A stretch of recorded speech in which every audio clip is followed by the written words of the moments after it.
بسم اللہ الرحمن الرحیم۔ فرض نماز کے بعد کیا پڑھنا چاہیے؟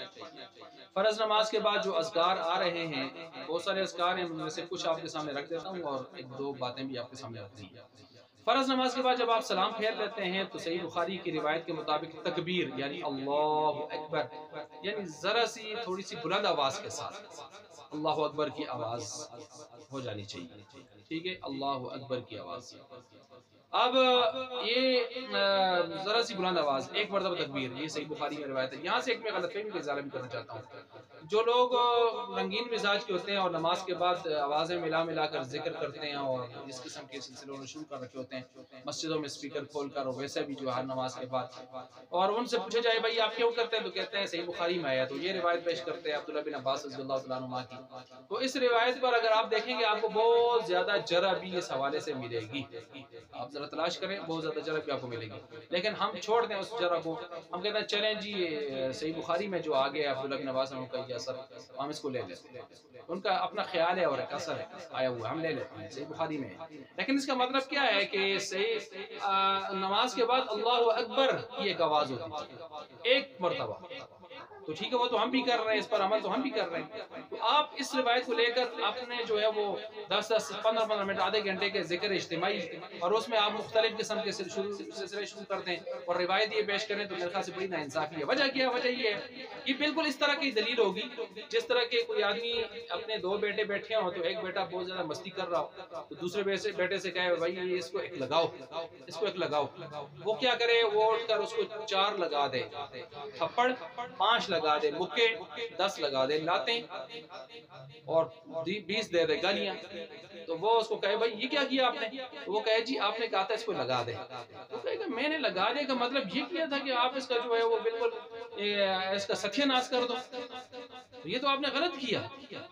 یہ بالکل اسی طرح ہے کہ آپ علیہ السلام کو یہ روایت کے اندر یہ بات آ رہی ہے کہ آپ علیہ السلام کی اور صحابہ کی نماز کے اختتام کی علامت کو ہے، جس سے پتہ چل جاتی تھی کہ وہاں تکبیر کی ایک آواز ہوتی تھی، تو تکبیر کی آواز کا مطلب اللہ اکبر ہے، وہ تو ہم بھی کر رہے ہیں، لیکن آپ اللہ اکبر کو چھوڑ کر الصلاۃ والسلام علیک یا رسول اللہ اور جو ہے لا الہ الا اللہ اور فلاں اور فلاں اور لمبی چوڑی جو ہے پٹیاں پڑھنا شروع کر دیں، اس روایت میں یہ کہاں آیا ہوا ہے؟ یہ تو بالکل اسی طرح ہے کہ اس کو ایک لگا دو تو اس نے جو ہے ستیہ ناش کر دیا، عقل کے خلاف بات ہو رہی ہے، ٹھیک ہے، ذرا غور فرمائیں۔ دوسری بات یہ کہ یعنی یہ سمجھنے کی بات ہے، اس میں کوئی فرقہ یا کوئی تردید اور تنقیص مقصود نہیں ہے، سمجھنے کی بات ہے، آدمی کو اللہ تعالیٰ نے فہم ادراک دیا ہوا ہے، سمجھ سکتے ہیں۔ اچھا، پھر جب آپ تکبیر کہہ دیتے ہیں اللہ اکبر، ٹھیک ہے، یا اللہ اکبر، اس کے بعد 3 مرتبہ استغفار کا ذکر آ رہا ہے۔ اسی طرح اللہم انت السلام ومنک السلام تبارکت یا ذا الجلال والاکرام۔ اب اس میں کچھ لوگ تبارکت ربنا وتعالیت یا ذا الجلال والاکرام پھر اس کے ساتھ اور ملانا شروع کر دیتے ہیں، یہ اچھی باتیں نہیں ہیں، آپ علیہ السلام کے الفاظ کو تبدیل نہ کریں۔ اسی طرح اللہم لا مانع لما اعطیت ولا معطی لما منعت ولا ينفع ذا الجد منک الجد، چوتھا کلمہ آیا پڑھ لیں۔ اسی طرح تسبیحات فاطمی، ایک روایت میں 10 مرتبہ اور دوسری میں 33 اور 34 مرتبہ کا ذکر آ رہا ہے، سبحان اللہ، الحمدللہ، اللہ اکبر پڑھ لیں۔ کچھ اور اس طرح کے ذکر ہیں پڑھ سکتے ہیں، لیکن اپنی طرف سے آپ جو ہے وہ سلسلے شروع کرتے ہیں، وہ ٹھیک نہیں ہے۔ اچھا، یہاں پر کچھ لوگ کہتے ہیں نہیں جی ذکر ہوتا ہے، کوئی بھی کرے آدمی، ذکر تو منع نہیں ہونا چاہیے۔ ہم کہتے ہیں بھائی اس طرح نہیں ہے، آپ جب کسی خاص موقع پر خاص طور پر کوئی ذکر وہاں مختص کر کے پڑھیں گے اور پڑھنے کو لازم سمجھیں گے اور دوسروں پر جو ہے تان و تشنیع کریں گے تو وہ وہاں پر اضافہ شمار ہوگا اور یہ بدعت ہوگی۔ اور امام مالک رحمۃ اللہ علیہ کے قول کے مطابق کوئی آدمی کوئی چیز گڑے اگرچہ وہ اچھی ہو اور اچھی سمجھتا ہو اور اچھی ہو، لیکن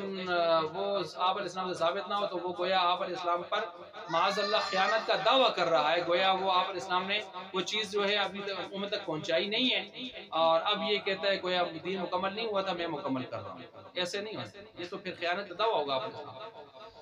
اچھا، اگر اس طرح پھر بھی آپ کوئی بات کرتے ہیں تو ہم کہیں گے دیکھیں آپ جب تک یوم تشریق آتے ہیں تو بڑی عید سے 1 دن پہلے اور بڑی عید کے بعد 3 دن بعد جا کر جو ہے 5 دن تک آپ ہر نماز کے بعد بلند آواز سے کہتے ہیں اللہ اکبر لا الہ الا اللہ اللہ اکبر وللہ الحمد، یہ آپ تکبیرات تشریق پڑھتے ہیں۔ تو میں سوال یہ ہے کہ 9 ذی الحجہ سے پہلے آپ نے یہ کیوں نہیں شروع کیا اور 13 ذی الحجہ کے بعد آپ جا کے کیوں نہیں پڑھتے؟ حالانکہ یہ تو کہ اچھے کلمات ہیں، بہت اچھے کلمات ہیں،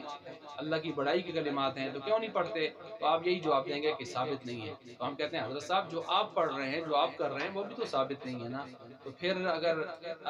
یہ ثابت نہیں ہے تو وہ بھی ثابت نہیں ہے، وہ ثابت نہیں ہے تو یہ بھی ثابت نہیں ہے۔ اگر وہ آپ 13 ذی الحجہ کے بعد 14 ذی الحجہ 15 ذی الحجہ کو پڑھتے ہیں تو آپ اپنے آپ کو گناہ گار سمجھتے ہیں۔ تو یہ جو آپ کر رہے ہیں جو ثابت نہیں ہے ہر نماز کے بعد، تو اس کو پڑھ کے آپ کس طرح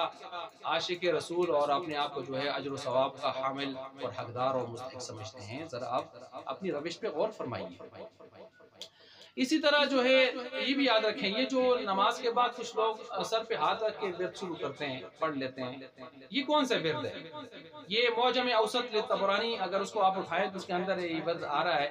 کہ نماز کے بعد سر کے اوپر ہاتھ رکھ کے جو ورد ہے وہ یہ ہے: بسم اللہ الذی لا الہ الا هو الرحمن الرحیم، اللہم اذہب الہم والحزن، اللہم اذہب عن الہم والحزن، اللہم اذہب عن الہم والحزن، یہ۔